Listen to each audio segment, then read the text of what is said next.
Liberty Tamil நேயர்களுக்கு வணக்கம். இன்றைய நேர்காணலில் நாம் சந்திக்க இருப்பவர் விடுதலை சிறுத்தைகள் கட்சியின் மாநில துணை பொதுச் செயலாளரும் நாகை சட்டமன்ற உறுப்பினருமான திரு ஆலூர் சனாஸ் அவர்கள்.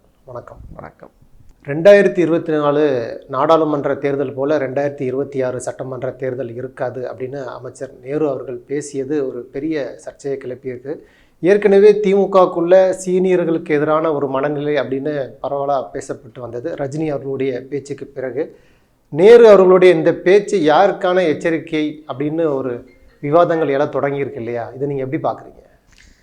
இந்த நேரு ஒரு மூத்த அமைச்சர், பல தேர்தல்களை களத்தில் சந்தித்தவர், தேர்தலுக்கு பொறுப்பாக இருந்து பல தொகுதிகளை வெற்றி பெற்று காட்டியவர், தோல்வியையும் சந்தித்திருக்கிறார். அதனால் அவருக்கு அந்த ஏற்ற இறக்கம் என்பது தேர்தல் அரசினுடைய அந்த நூக்கன் கார்னர், அந்த போக்கு தெள்ளத் தெளிவாக விளங்கியவர். அவர் திமுக கட்சி தோழர்கள் மத்தியில், அவங்க கட்சி உறுப்பினர்கள் மத்தியில், நிர்வாகிகள் மத்தியில் வெளிப்படையாக சில விஷயங்களை பேசியிருக்கார். அது அந்த கட்சி தோழர்களை உற்சாகப்படுத்துறதுக்கும், தேர்தல் எப்படி அமையும், தேர்தலில் எப்படி வேலை பார்க்கணும், நமக்குள்ள சில குறைபாடுகள் இருக்கலாம், ஆட்சி 3 ஆண்டுகளில் சில பேர் எதிர்பார்த்ததெல்லாம் நடக்காமல் இருக்கலாம், அதெல்லாம் நாங்கள் சரி செஞ்சு தர்றோம், எங்கள் கட்சிக்குள்ளே என்ன பிரச்சனையோ அதை நாங்கள் சரி செஞ்சுக்கிறோம், கூட்டணி அது தொடர்பாக சில கருத்துக்களை சொல்லியிருக்காரு. எதிரிகள் அதிகமாக இருக்காங்க அப்படின்னு சொல்கிறார். எதிரிகள் அதிகமாக இருக்காங்க, முன்ன மாதிரி நமக்கு இருக்காது அப்படின்னு ஒரு எச்சரிக்கை தொனியில் சொல்லியிருக்காரு. இது திமுக காரர்களுக்கு அவர் சொல்லியிருக்கிற ஒரு உள்ளரங்க நிகழ்ச்சி, ஒரு அறிவுரை. அதில் ரொம்ப கவனமாக நம்ம பார்க்க வேண்டியது அவருடைய அனுபவத்திலிருந்து அவர் அதை சொல்கிறார். ஏன்னா 2004 தேர்தலில், நாடாளுமன்ற தேர்தலில் 40க்கு 40 கலைஞர் மிகப்பெரிய வெற்றியை பெற்றார். ஆனால் 2006 சட்டமன்ற தேர்தலில் அது மாதிரியான ஒரு வெற்றியை திமுகவால் பெற முடியலை. எண்ணிக்கை குறைந்து விட்டது. வெறும் 96 இடங்கள் தான் வெற்றி பெற்றாங்க. அதுக்கப்புறம் காங்கிரஸ், பாமக போன்ற கட்சிகளுடைய ஆதரவோடு தான் அந்த ஆட்சி போச்சு. அதுக்கப்புறம் நாங்களுமே அந்த கூட்டணியில் இணைஞ்சோம். விசிக்கு அப்போ 2 உறுப்பினர்கள் இருந்தோம், நாங்களும் ஆதரவு கொடுத்தோம். அப்போ அந்த ஆட்சி அப்படி போச்சு. அதுபோல் தொடர்ந்து நம்ம பார்க்குறோம், பல தேர்தல்களில் மிகப்பெரிய வெற்றியை பெறுவதும், பின்னாடி வரக்கூடிய தேர்தலில் ஒரு பின்னடைவை சந்திப்பதும், அதுவும் ஆளும் கட்சியாக திமுக இருக்கும்போது ஒரு மிகப்பெரிய நெருக்கடியை திமுக சந்திக்கிறதையும் பார்த்துருக்கிறோம். அந்த 2006, 2011 திமுக ஆட்சி காலம் என்பது கலைஞர் சிறப்பான ஆட்சியை தான் கொடுத்தார். 96 to 2001 அந்த ஆட்சி காலமும் ரொம்ப சிறப்பான ஒரு ஆட்சி தான். கலைஞருடைய ஆட்சியில் ஏராளமான திட்டங்களை கொண்டு வந்தார். ஒரு பெரிய கோபம் மக்கள் அந்த ஆட்சிக்கு எதிராக ஓட்டு போடக்கூடிய அளவுக்கு ஒரு நிலைமை இல்லை. ஆனால் தேர்தல் முடிவுகள் மாறி போச்சு, ஆட்சி அவங்க இழக்க வேண்டியது வந்துச்சு. அப்புறம் நாடாளுமன்ற தேர்தலில் பெரும் வெற்றியை பெற்று அதுக்கு பிறகு வரக்கூடிய சட்டமன்ற தேர்தலில் அதே மாதிரியான வெற்றியை தக்க வைக்காமல் எல்லாம் போயிருக்காங்க. அந்த அனுபவத்திலிருந்து அவர் சொல்கிறார், நீங்கள் 40க்கு 40 வெற்றி பெற்றுட்டோம், 2024 நாடாளுமன்ற தேர்தலில் பெற்ற வெற்றியை போலவே நம்ம பெற்றுருவோம்னு அசால்ட்டாக இருந்துடாதீங்க. பாஜக எதிர்ப்பு எடுபடாது, சீனியர்களை ஒதுக்கி விட்டு வெற்றி பெற முடியாது. ஏன்னா சீனியர்களை ஒதுக்க திமுக உள்ள ஒரு வேலை நடக்குது, அப்படி நீங்கள் ஒதுக்குனீங்கன்னா வெற்றி பெற முடியாது அப்படிங்கிறது அந்த பேச்சினுடைய ஒரு சூசகம்னு சொல்கிறாங்க இல்லையா? அவரை ஒதுக்க இல்லையா, யாரையும் அவங்க ஒதுக்க இல்லையா? இப்போமா அவர் தானே நின்று அந்த உதயநிதி அவர்களே சொல்கிறாரு, சீனியர்கள் கைப்பிடித்து நடத்தி கூட்டிட்டு போங்க அப்படின்னு தானே சொல்கிறாரு. அவர் இளைஞர் அணிக்கு பொறுப்பேற்றிருக்கிறாரு, இளைஞர் அணியை வழி நடத்துறாரு. அவர் இளைஞர்களுக்கு அதிக வாய்ப்பை எப்படியாவது தேர்தலில் பெற்று கொடுக்கணும்னு அவர் போராட்டம் நடத்துவார். கட்சிக்குள்ள அந்த போராட்டத்தை அவர் நடத்துவார். ஏன்னா அவருடைய பொறுப்புக்கு அவர் நியாயம் செய்யணும்ல. அதனால இது இது ஒரு ஆரோக்கியமான விஷயம்தான். அது ஒன்றும் ஒரு எதிர் நிலைப்பாட்டாக பார்க்க வேண்டியதில்லை. இளைஞரணி செயலாளர் இளைஞர்களுக்கு வாய்ப்பு அதிகம் வாங்கி கொடுக்கணும்னு தானே அவர் ஃபைட் பண்ணுவார். அப்போ கட்சிக்குள்ளே நிறைய இளைஞர்களை ஈர்க்கணும்னா நீங்கள் இளைஞர்களுக்கான வாய்ப்பை உறுதிப்படுத்தணும். இப்போ பொதுவாக என்ன விமர்சனம் இருக்குது, அங்கே எல்லாம் சீனியர்ஸ் இருக்காங்க, நம்ம போய் அங்கே என்ன பெரிய பொறுப்புக்கு வந்துட முடியுமா, நமக்கு சீட்டு கிடச்சிருமா, நம்ம ஒரு அமைச்சர் ஆகிட முடியுமா, அதெல்லாம் அங்கே வாய்ப்பு இல்லை. அதனால புதிதாக வரக்கூடிய கட்சிக்கு போனால் தான் நம்ம முன்னிலை பெற முடியும்னு இளைஞர்கள்ட்ட ஒரு மன ஓட்டம் இருக்குது. இப்போ அதுக்கு விடை கொடுக்க வேண்டிய இடத்துல உதயநிதி இருக்கிறார். அப்போ அவர் அந்த பிரிவுக்கு, இளைஞர் அணிக்கு தலைமையேற்று வழிநடத்திக்கிட்டு இருக்கும்போது இளைஞர்களுக்கு வாய்ப்பை உறுதிப்படுத்தி கொடுக்க வேண்டிய இடத்துல அவர் இருக்கிறதுனால அவர் நெருக்கடியிலிருந்து அவர் பேசுகிறார். அதனால இது ஒன்றுக்கு முரணானது கிடையாது. அதுக்காக சீனியர்ஸை அவங்க ஒதுக்கிட்டாங்கன்னு சொல்ல முடியாது. சீனியர்ஸை வச்சு தான் எல்லாம் நடத்துகிறாங்க. இப்போ இந்த நிகழ்ச்சி சீனியராக இருந்து அவர் தானே வழி நடத்துகிறார், அவர் தானே பேசுகிறாரு, அவர் தானே கட்சிக்காரங்களுக்கு இது நாங்கள் சரி செஞ்சுக்கிடுவோம், ஒன்றும் பிரச்சனை இல்லை, நம்ம பிரச்சனையை நம்ம பார்த்துக்கலான்னு சொல்கிறாரு, உத்தரவாதம் கொடுக்குறாரு. அப்போ உத்தரவாதம் கொடுத்து செயல்படுத்தக்கூடிய இடத்துல அவர் இருக்கிறார். அதனால சீனியர்ஸை ஒதுக்கிட்டாங்கன்னு சொல்ல முடியாது. இப்போ அந்த தேர்தலை எதிர்கொள்வதற்கு முன்னால் கட்சிக்காரங்க மத்தியில் பேசுறதுக்கும் பிரச்சனைகளை களைகிறதற்கும் அமைக்கப்பட்டிருக்கிற குழுவில் இளைஞரணி செயலாளராக இருக்கக்கூடிய உதயநிதி அவர்களை தவிர வேற எல்லாருமே சீனியர்ஸ் தான். அந்த குழுவில் யார் ஜூனியர் சொல்லுங்க? ஒரு குழு அமைச்சிருக்காங்க. தேர்தலை எதிர்கொள்வதற்கு முன்னால் அதிருப்திகளை சரி செய்வதற்கும், பிரச்சனைகளை பேசி தீர்ப்பதற்கும், தேர்தலுக்கு தயாராவதற்கும் ஒரு குழுவை அமைத்திருக்கிறது திமுக தலைமை. அந்த குழுவில் 99 விழுக்காடு சீனியர்ஸ் தான் இருக்காங்க. நேரு அவர்கள் தலைமையில் தான் அந்த குழு அமைக்கப்பட்டிருக்கு. அதனால சீனியர்ஸுக்கு எதிரான மனநிலை, சீனியர்ஸை ஒதுக்கிட்டாங்கலாம் சொல்ல முடியாது. இது ஊடகங்கள் அப்படி ஒன்று கிளப்புறாங்க. ஆனால் அவர் அதை வச்சுக்கிட்டு பாருங்க, 2024 தேர்தல் மாதிரி 2026 தேர்தல் இருக்காது, அதனால எங்களெல்லாம் புறந்தள்ளிடாதீங்க பேச வேண்டிய தேவையே எழல. அதனால அவர் அப்படி பேசியிருக்க வாய்ப்பு இல்லை. அவர் என்ன சொல்றாரா, நான் ஏற்கனவே சொன்னது போல 2004 தேர்தலில் வெற்றியை பெற்றோம், 2006 தேர்தலில் அந்த வெற்றியை பெற முடியல, ரொம்ப குறைந்த எண்ணிக்கையில் தான் நம்ம சீட்டை பெற்றோம். அதே மாதிரியே இப்போ அடுத்தடுத்த பல தேர்தல்கள் அப்படி ஆயிடுச்சு. நாடாளுமன்ற தேர்தலில் வெற்றி பெற்றதுனாலேயே சட்டமன்ற தேர்தலில் அதே மாதிரி வெற்றி பெற்றுவோன்னு உத்தரவாதம் கிடையாது, நாம உழைக்கணும், நாம தயாராகணும் என்று அவர் 26 தேர்தலை சந்திப்பதற்கான வியூகத்தோடு பேசுகிறார்.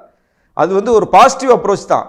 அது திமுக தலைமைக்கு எச்சரிக்கையும் இல்லை, திமுக கூட்டணிக்கு எதிரான பேச்சும் அல்ல, ஒரு எச்சரிக்கை கொடுக்குறாரு. யாரு கொடுக்குறாருன்னா தொண்டர்களுக்கு கொடுக்குறாரு. இல்லை, 24 தேர்தல் அப்படிங்கும்போது பிரதானமாக மோடி எதிர்ப்பை வைத்து மட்டுமே வெற்றி எளிதாக கிடைத்து விட்டது அப்படின்னு ஒரு மனநிலையில் இருக்கிறாங்க. கூட்டணிகளுமே இப்போ குறிப்பாக விசிக உள்ளிட்ட காங்கிரஸ் உள்ளிட்ட கட்சிகளின் பிரதான எதிர்ப்பே பாஜக எதிர்ப்பு தான் இருக்கு. இது 2026 தேர்தலில் எடுபடாது, இந்த போன்ற கூட்டணியும் எடுபடாது, இது போன்ற மனநிலையிலும் நம்ம தேர்தலை சந்திக்க கூடாதுங்கிறதான அந்த பேச்சினுடைய நோக்கமா இருக்கு. அதாவது 2024 தேர்தல் வரைக்கும் பிஜேபி தமிழ்நாட்டுக்கு எதிராக இருந்துச்சு. இப்போ 24 தேர்தல் முடிஞ்ச அந்த அடுத்த நாள்ல இருந்து தமிழ்நாட்டுக்கு ஆதரவா பிஜேபி மாறிடுச்சா? இல்லை, 26 தேர்தலில் பாஜக எதிர்ப்பு முக்கியமா இருக்காது, திமுகவுடைய ஆதரவா திமுக வேணுமா வேணாமாங்கிறத முக்கியமா இருக்கும். அப்போ அது போன்ற கூட்டணி அமையணும், அது போன்ற சீனியர்கள் தான் வேணும். அதுதாங்க, 24 வரைக்கும் பாஜக எதிர்ப்பு தமிழ்நாட்டில் இருந்துச்சு, இப்போ இல்லை அப்படின்னா பாஜக 24 வரைக்கும் தமிழ்நாட்டுக்கு எதிராக இருந்துச்சா, இப்போ ஆதரவா மாறிடுச்சான்னு கேட்குறேன். பாஜக அவங்க நிலைப்பாட்டில் அவங்க தெளிவாக தானே இருக்காங்க. நேற்று வரைக்கும் கவர்னர் என்ன பேசிக்கிட்டு இருக்காரு? நேற்று வரைக்கும் ஒன்றிய அரசு தமிழ்நாடு அரசு நோக்கி என்ன நிபந்தனை விதிச்சுக்கிட்டு இருக்கு? கல்வி நிதியை தரமாட்டோம் நிறுத்துறாங்க.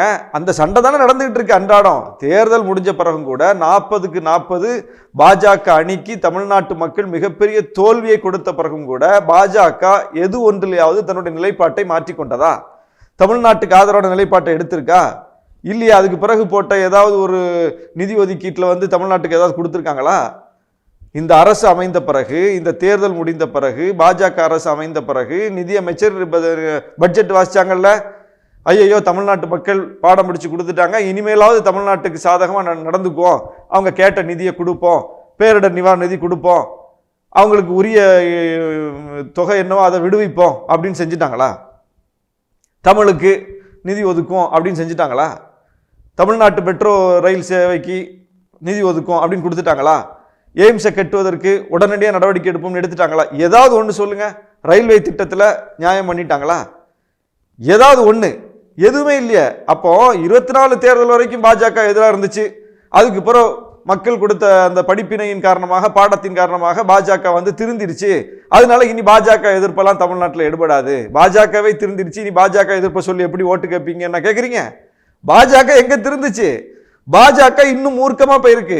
நீட்டு விலக்கு தரமாட்டோம்னு சொல்லுது, அதே ஸ்டாண்ட்ல தான் பாஜக இருக்கு. பாஜக தன்னுடைய நிலைப்பாடை மாற்றிக்கவே இல்லை. அப்புறம் பாஜக எதிர்ப்பு நிலைப்பாடு எப்படி மாறும்?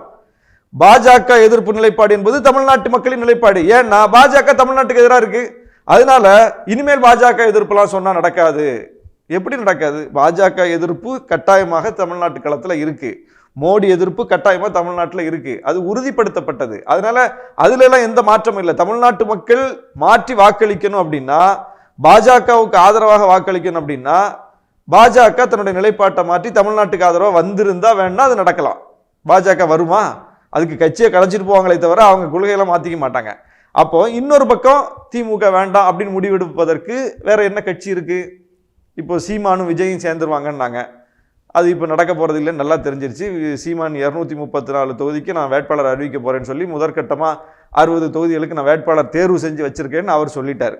ஏன்னா அவர் பேச்சுவார்த்தை நடத்தினதாகவும் விஜய்க்கு அவருக்கும் டைம் சரியாக வரலன்னும், நாம் தமிழரோட சேர்ந்தா சிறுபான்மையினர் ஓட்டு வராது, குறிப்பாக மொழி சிறுபான்மையினர் ஓட்டு வராது, ஏன் அந்த கலரை நம்ம பூசிக்கணும்னு விஜய் யோசிக்கிறதாகவும் ஊடகங்களில் எழுதுறாங்க, பேசுகிறாங்க. அது உண்மையாக போய் நமக்கு தெரியல. ஆனால் யூகங்களின் அடிப்படையில் அப்படிப்பட்ட செய்திகள் வருது. அது உண்மையாக இருக்கும் வாய்ப்பு இருக்குது. ஏன்னா நாம் தமிழர் மொழி சிறுபான்மையினருக்கு எதிராக பேசிக்கிட்டு இருக்காங்க. அவங்களோட போய் நம்மளையே அதில் போய் ஐடென்டிஃபை பண்ணிக்க, நம்ம புதுசாக வர்ற ஒரு கட்சி நம்ம எல்லாருக்கும் பொதுவாக இருக்கணும், எல்லாருடைய ஆதரவை நம்ம பெறணும், இந்த ஓட்டுக்கு எதிராகவோ அந்த ஓட்டுக்கு எதிராகவோ நம்ம போயிடக்கூடாதுங்கிற ஒரு மைண்ட் செட்டு விஜய்க்கு இருக்கும். ஏன்னா அவர் பொதுவான நடிகர், பொதுவான அடையாளம் அவருக்கு இருக்கு. அவருக்கு வந்து இவர் தான், இந்த செக்டார் தான், இந்த சமூகம் தான், இந்த மொழி தான் அப்படின்னு எந்த அடையாளமும் அவருக்கு இல்லை. அவர் ஒரு பொதுவான திரைக்கலைஞராக இருக்காரு. அப்போ அரசியலுக்கு வரும்போது அப்படி வரணும்னு தான் நினைப்பார். அப்படி இருக்கும்போது அவர் போய் இது மாதிரியான ஒரு பாலிடிக்ஸ்குள்ளே நுழைய வாய்ப்பில்லை, அப்படி ஒரு கூட்டணி வைக்க வாய்ப்பில்லை. அதனால அவர் தவிர்த்திருக்கலாம். அப்போ விஜய் தனியாக தான் நிற்க போறாருங்கிறது தெரிஞ்சு போச்சு. நாம் தமிழர் நான் தனியாக தான் நிற்க போகிறேன், வேட்பாளரை அறிவிக்க போகிறேன்னு அறிவிச்சிட்டாங்க. அப்போ 2 கட்சி வந்துருச்சு களத்துக்கு. அதிமுக ஏற்கனவே ஒரு கூட்டணியை கட்டி வச்சிருக்காங்க, அதை அப்படியே தொடர வாய்ப்பு இருக்கு. வேணா பாமக கூட அவங்க கூட சேர வாய்ப்பு இருக்கு. வேற யார் இருக்கா? பிஜேபி கூட்டணி இன்னும் பலவீனமா போக வாய்ப்பு இருக்குது. அப்ப கிட்டத்தட்ட ஒரு 4 முனை போட்டி எதிர் அணியிலேயே இருக்கு. ஆளுங்கட்சி கூட்டணி நாங்க இன்டாக்டா இருக்கோம், எங்களுக்குள்ள கூட்டணியை முறித்து கொண்டு போகக்கூடிய அளவுக்கு எந்த முரண்பாடும் இல்லை. நாங்க இந்தியா கூட்டணியா இருக்கோம், தமிழ்நாட்டில் மட்டும் இல்லை, அகில இந்திய அளவில் இந்தியா கூட்டணியாக நாங்கள் வடிவம் பெற்றிருக்கிறோம். காங்கிரஸ் தலைமையை ஏற்றிருக்கிறோம், காங்கிரஸ் இங்கே திமுக தலைமையை ஏற்றிருக்குது. அப்போ எங்களுக்கு அடுத்த தேர்தல் நாடாளுமன்ற தேர்தல் முக்கியம். இப்போ பிஜேபி ஆட்சியில் இருக்குது, அந்த ஆட்சியை வீழ்த்தணுங்கிறது முக்கியம். இப்போ நாங்கள் இந்த கூட்டணியில் முரண்பட்டு பிரிந்தால் 2029 நாடாளுமன்ற தேர்தல் கேள்விக்குறியாயிடும். ஏன்னா பிஜேபி இப்போ வந்து ஆட்சியில் இருக்கு, மீண்டும் அவர்கள் மைனாரிட்டியாக இருந்தாலும் ஆட்சியை பிடித்து விட்டார்கள். இப்படி ஒரு நிலைமையில இந்த ஆட்சி எவ்வளவு நாளைக்கு போகும், இந்த ஆட்சியை வந்து வீட்டுக்கு போற ஒரு நிலைமை உருவானா அப்போ ஒரு அணியை திரும்ப நம்ம வந்து உருவாக்கி அந்த ஆட்சியை பிடிப்பதற்கான ஒரு சூழல் இருக்கான்னு பார்க்கணும். அல்லது 2029 வரைக்கும் இப்படி அவங்க கொண்டு போயிட்டாங்கன்னா 2029 இவங்களை வீழ்த்தணும்னு பார்க்கணும். இப்படி நிறைய செயல் திட்டங்கள் இருக்கு. இப்படி ஒரு ஒரு நீண்டகால செயல் திட்டத்தோடு ஒரு தொலைநோக்கோடு பயணித்துக் கொண்டிருக்கிற இந்தியா கூட்டணி தமிழ்நாட்டில் ஒரு சட்டமன்ற தேர்தலுக்காக செதஞ்சிருமா? இதே நேரு தானே இதற்கு முன்பு சொல்லியிருந்தாரு, எவ்வளவு காலம்தான் காங்கிரஸை நம்ம தூக்கி சுமக்கிறதுன்னு அவர் தான் கேட்டிருந்தாரு. இப்போ 24 போல 26 இருக்காது அப்படின்னா நம்மளுடைய கூட்டணியும் மாற்றக்கூடிய ஒரு அமைப்பு இருக்குன்னு தானே அவர் சொல்றாரு. யாரும் தூக்கி சுமக்கிறது இல்லைங்க. அவங்களுக்குன்னு ஒரு வலிமை இருக்குது, திமுகவுக்குன்னு ஒரு வலிமை இருக்குது, விசிகாவுக்குன்னு ஒரு வலிமை இருக்கு, காங்கிரஸுக்குன்னு ஒரு வலிமை இருக்குது. அவரவர் வலிமை வந்து சேருகிற இடத்துல தான் வெற்றியை பெற முடியுது. அதை புரிஞ்சுக்கிட்டதுனால தான் திமுக தலைமை அந்த கூட்டணியை இன்டாக்டா வச்சிருக்காங்க. கலைஞர் காலத்தில் கூட இல்லாத அளவுக்கு 3-4 தேர்தலாக ஒரு கூட்டணி திமுக தலைமையில் இன்னைக்கு சந்திக்குது அப்படின்னா அதுக்கு இந்த நம்முடைய தளபதி அவர்கள், முதலமைச்சர் அவர்கள் கூட்டணியை கட்டுக்கோப்பாக கொண்டு போகக்கூடிய அந்த தன்மை தான் இதில் முக்கியமானது.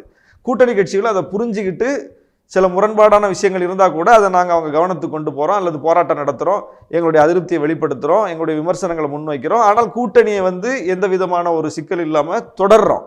அப்போ இப்படி ஒரு நிலைமை இருக்கும்போது தான் அந்த வெற்றியை வந்து நம்ம பெற முடியுதுங்கிறது பல தேர்தல்களில் நிரூபிக்கப்பட்டுருச்சு. நீங்கள் நிரூபணம் ஆகலைன்னா கூட நீங்கள் பேசலாம், உங்கள் கூட்டணினால என்ன பயன், உங்கள் கூட்டணியை மக்கள் ஏற்கல, நீங்கள் சொல்கிற கருத்துகளுக்கு தமிழ்நாட்டில் இடம் இல்லை, எடுபடலை அப்படின்னா கூட அதை விவாதிக்கலாம்.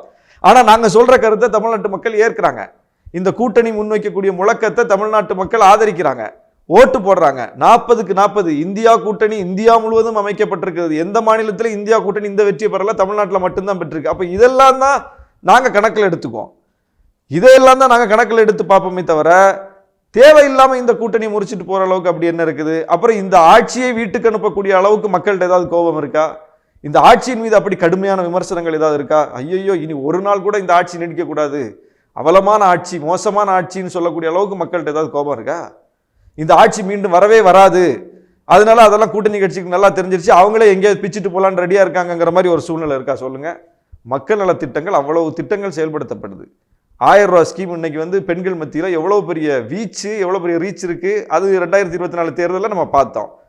மாணவர்கள் மாணவிகள் இளம் தலைமுறை அதே மாதிரி 1000 ரூபாய் வாங்கிக்கிட்டு இருக்காங்க, அவங்களுடைய உயர்கல்விக்காக மாதம் வாங்கிக்கிட்டு இருக்காங்க. ஏதோ ஒரு தடவை கொடுத்தாங்க விட்டுட்டாங்க மக்கள் மறந்துட்டாங்கன்னு சொல்லக்கூடிய நிலைமே கிடையாது. ஏன்னா மாதம் மக்கள் கையால் அதை வாங்குறாங்க, பயன்பெறாங்க. அவங்களுடைய மிகப்பெரிய சுமை அதில் களையப்படுது. அன்றாடம் கட்டணமில்லா பேருந்தில் பெண்கள் பயணிக்கிறாங்க. அன்றாடம் என்னைக்கோ போன மாதம் ஒன்று கூட கிடச்சிது அரசால, அது முடிஞ்சு போச்சு, இனிமேல் அது மறந்துருப்பாங்க மக்கள்னு சொல்ல முடியாத அளவுக்கு இந்த திட்டங்கள் வந்து அன்றாடம் மக்களை வந்து நினைக்க வைக்கிது. காலை உணவு திட்டம் அன்றாடம் மாணவர்கள்ட்டையும் அவர்கள் சார்ந்த பெற்றோர்கள்ட்டையும் போய் ரீச் ஆகிட்டே இருக்கு. எல்லா ஸ்கீமும் அப்படிதான். நாளுக்கு நாள் மக்களுக்கு இந்த அரசினுடைய நலத்திட்டங்கள் நினைவூட்டிக்கிட்டே இருக்கும்போது மக்கள் அதில் பயன்பெற்றுக்கிட்டே இருக்காங்க. அப்படிங்கும்போது அதை நீங்கள் எளிதில் அசைக்க முடியாது. இது மாதிரி ஸ்கீம் தமிழ்நாட்டை தவிர வேற எங்கேயும் நீங்கள் பெருசாக இல்லை. இதை பார்த்து தான் இன்னைக்கு ஒவ்வொரு மாநிலங்களும் அதை பின்பற்றுறாங்க. அப்போ இதை பார்த்து பின்பற்றுறாங்க என்னும் போதே இந்த திட்டங்களினுடைய வீச்சு என்னங்கிறத நம்ம புரிஞ்சுக்கலாம். அதனால அதுதான் இன்னைக்கு வந்து இந்த ஆட்சிக்கு ஒரு மிகப்பெரிய வலிமையா இருக்குது. கூட்டணி அதுக்கு மேல வலிமையா இருக்குது. எதிர்க்கட்சிகள் சிதறி இருக்கிறாங்க. அதிமுகவால் இப்படி ஒரு அணியை கட்ட முடியல, அதிமுகவால் இப்படிப்பட்ட திட்டங்களை கொண்டு வர முடியல, அதிமுகவால் இந்த அளவுக்கு காரமாக பிஜேபி எதிர்த்து களத்துல நிக்க முடியல. அதனால அந்த விளைவை அதிமுக சந்திச்சுக்கிட்டு இருக்கு. நாங்க பிஜேபி எதிர்ப்புல உறுதியா இருக்கோம். திட்டங்களை கொண்டு வரதுல இந்த அரசு ரொம்ப சிறப்பா செயல்படுது. கூட்டணி வலிமையா இருக்குது. என்ன பிரச்சனை? 26 தேர்தலில் மிகப்பெரிய வெற்றியை திமுக அணி சந்திக்கும். 200 தொகுதிகள் இலக்கு என்று சொல்வதே எட்டுவோம்.